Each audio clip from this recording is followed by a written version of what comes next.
त्यांचा पक्ष, सामना, महाविकास आघाडी यांना परिश्रम घ्यायची तयारी नाही आहे. स्वतःचं आत्मपरीक्षण, आत्मचिंतन करण्याची तयारी नाही आहे की आपला ऱ्हास का होतोय, आपण खाली का जातोय. केवळ वोट चोरी, खोटं नॅरेटिव्ह, भारतीय जनता पार्टी आणि आमच्या सरकारवर टीका, या पलीकडे जाऊन त्यांनी काम करण्याची आवश्यकता आहे. परंतु हरलेल्या मनाची लोक त्या ठिकाणी विजय कसा काय प्राप्त करू शकतील. चन्नी थला यांनी असं म्हटलं की हा विजय जो आहे तो निवडणूक आयोगाचा विजय आहे. नाही, आता चन्नी तला महाराष्ट्रात आहेत ते, आता मला वाटतं कोणाला विचारलं चन्नी तला कोण, तर इथपासून सुरुवात होईल. म्हणजे प्रभारी असल्याचं अस्तित्व, प्रभागी असल्याचा कंट्रोल, प्रभारी असल्याचं दिशादर्शक मार्गदर्शन महाराष्ट्रात 1% पण झालेलं माझ्यासारख्या कार्यकर्त्याला दिसत नाही. त्याच्यामुळे चन्नीथाला बोलले काय, चन्नीथाला बोलले नाही काय, त्याचा फार फरक किंवा त्याला गांभीर्यता आहे असं मला वाटत नाही. चन्नीथाला हे सिरियस नेते कुठल्याही अँगलनी मला वाटत नाही. भाऊ, आज काँग्रेसची चिंतन शिबिर आहे मालाडमध्ये. तिथे चन्नी थलांनी बोलताना सांगितलं की आम्ही स्वबळावर मुंबईमध्ये लढणार आहोत. मला वाटतं त्यांच्या पहिलं बाहुत बळ राहिलं का चेक करावं. परंतु ठीक आहे, खोटा आत्मविश्वास का होईना घेऊन ते आत्मचिंतन करतायत हेही नसे थोडके. परंतु आत्मचिंतन करून अंमलबजावणी व्हायला पाहिजे.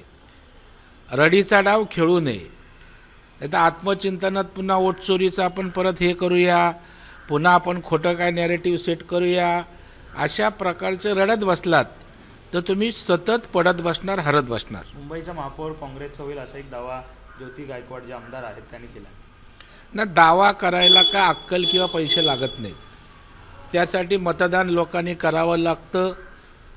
जो आकडा त्या ठिकाणी बहुमताचा पार पाडावा लागतो, तेवढी मतं, तेवढा आकडा मिळावा लागतो.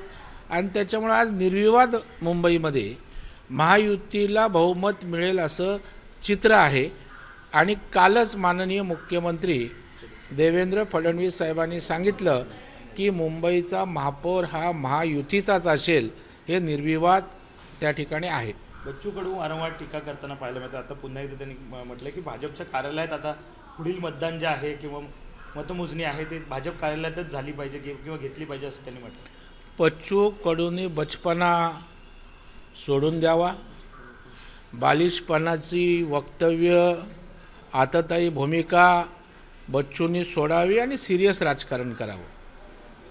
आता भारतीय जनता पार्टीच्या कार्यालयात घ्यावं, एक दिवसाची बातमी होईल, पण लोक याला हसतात, याला बालिशपणा म्हणतात.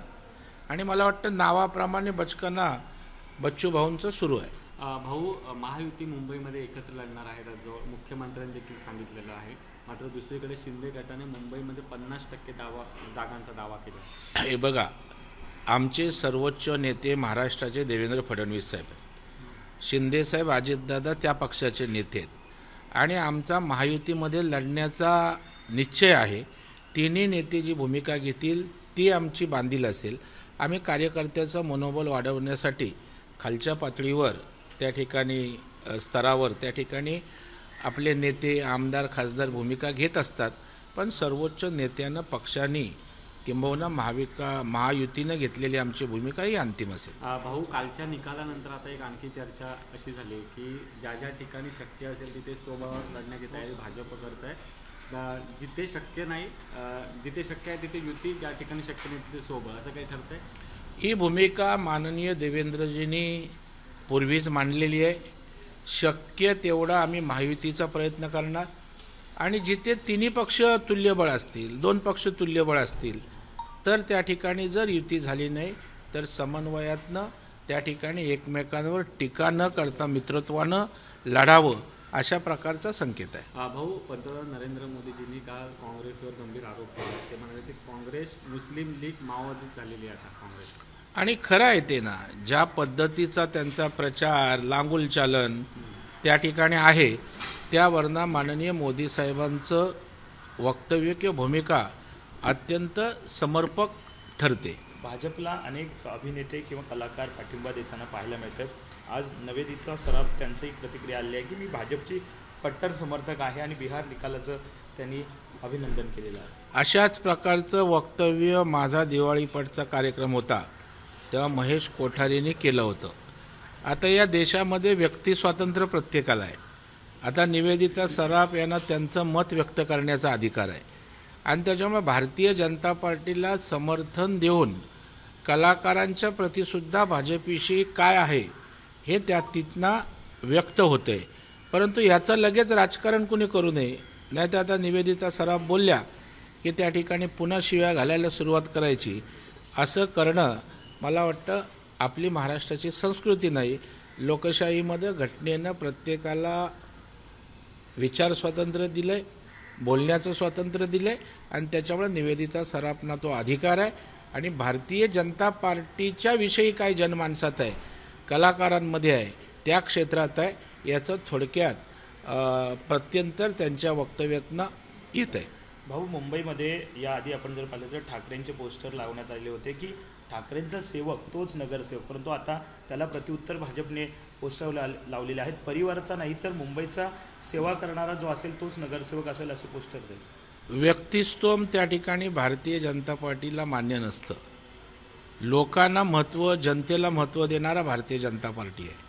त्यामुळे कुठल्या व्यक्तीचा सेवक होण्यापेक्षा, कुठल्या परिवाराचा सेवक होण्यापेक्षा हा मुंबईकर या मुंबईचा खऱ्या अर्थानं मालक आहे. त्याच्यामुळे त्याची सेवा ही सर्वतोपरी आहे आणि त्याच्यामुळे मुंबईकर जो मतदान देणार, जो सत्ता देणार, त्याची सेवा करायची की कुठल्या एका व्यक्तीच्या नावाची पूजा करायची.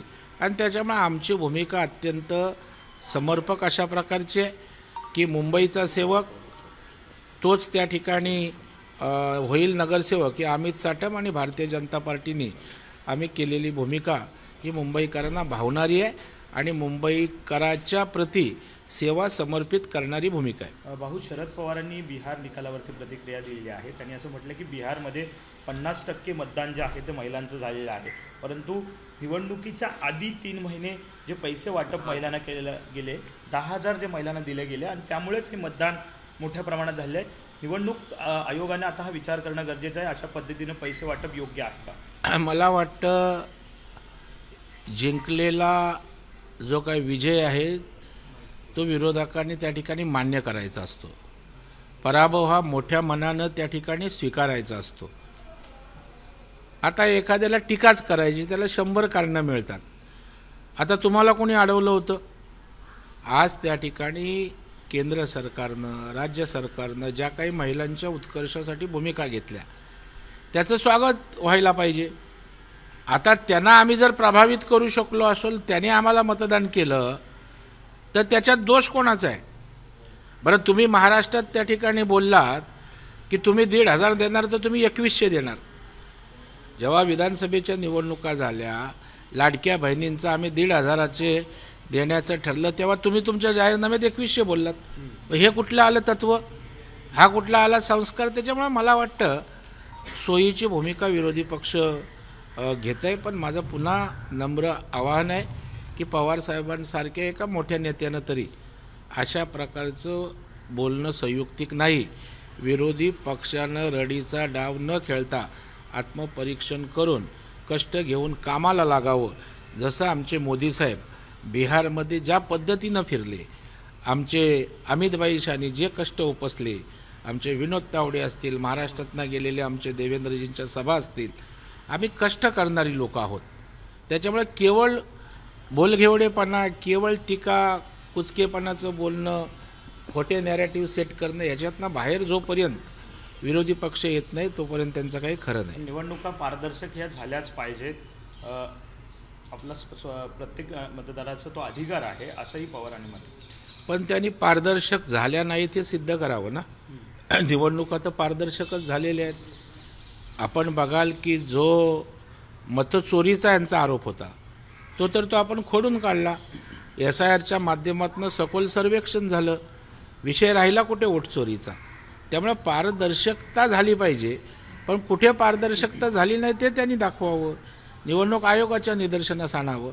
मला वाटतं पराभव झाला आहे, मोठ्या मनानं स्वीकारा असं माझं नम्र आव्हान असेल. पुण्याच्या प्रकरणावरतून आता भाजपवरती प्रश्नचिन्ह उपस्थित केला जातो की ज्यावेळी आदर्श घोटाळा झाला, भाजपने हा मुद्दा राहून धरला होता आणि तत्कालीन मुख्यमंत्री अशोक चव्हाण यांना राजीनामा द्यायला लावलेला. आज अशोक चव्हाण भाजपमध्ये आहेत, मात्र भाजप त्यांच्या सत्तेतल्या उपमुख्यमंत्री पदाच्या जे उपमुख्यमंत्री त्यांच्या मुलावरती आरोप झाल्यावरती कुठलाही राजीनामा मागत नाही आहे. नाही, मला वाटतं भारतीय जनता पार्टीने कधीच भूमिका बदललेली नाही. केलेला आरोप कधीही मागे घेतला नाही.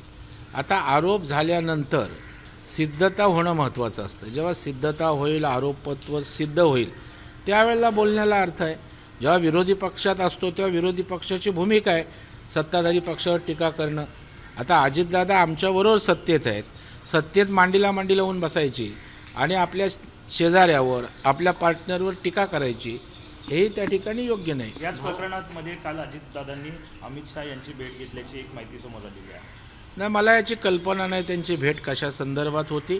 खरं म्हणजे अमित भाईंचं अभिनंदन करायला बिहारच्या विजयाकरता गेलेत असं मी चॅनलच्या माध्यमातून अजितदादांची स्टेटमेंट किंवा मीडियातनं ऐकलं. भाऊ, दिल्लीमध्ये जो स्फोट झाला त्याचा आता सोलापूर कनेक्शन बघायला मिळतं. ATSने आता सोलापूरमध्ये देखील चौकशी करायला सुरुवात केलेली आहे. मला वाटतं बाह्य शक्ती कशा पद्धतीनं देशामध्ये आतंक निर्माण करण्याचा प्रयत्न करत आहे ते पुढे येत आहे. आणि त्याच्यामुळे पंतप्रधान नरेंद्र मोदी साहेब, अमित भाई किंवा रक्षामंत्री या अत्यंत अलर्ट राहून या ठिकाणी राज्यातली, देशातली सर्व यंत्रणा त्या ठिकाणी सतर्क करतायत. आणि त्याचाच भाग म्हणून महाराष्ट्रातलं पोलीससुद्धा माननीय गृहमंत्री देवेंद्र फडणवीस साहेबांच्या नेतृत्वाखाली, मार्गदर्शनाखाली अत्यंत बारकाईनं त्या ठिकाणी सतर्क आहे. आणि अशा गोष्टी महाराष्ट्रात घडू नये याची त्या ठिकाणी पूर्व काळजी घेण्याचा त्यांचा प्रयत्न आहे. ठीक, थँक्यू. एक शेवटचा प्रश्न होता माझा.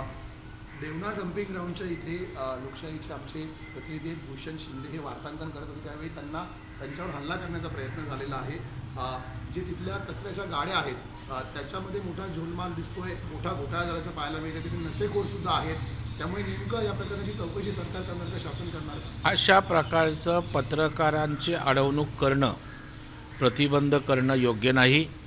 आता तो एरिया प्रतिबंधित होता, तिथे जाण्यासाठी मनाई होती, मला त्याची कल्पना नाही.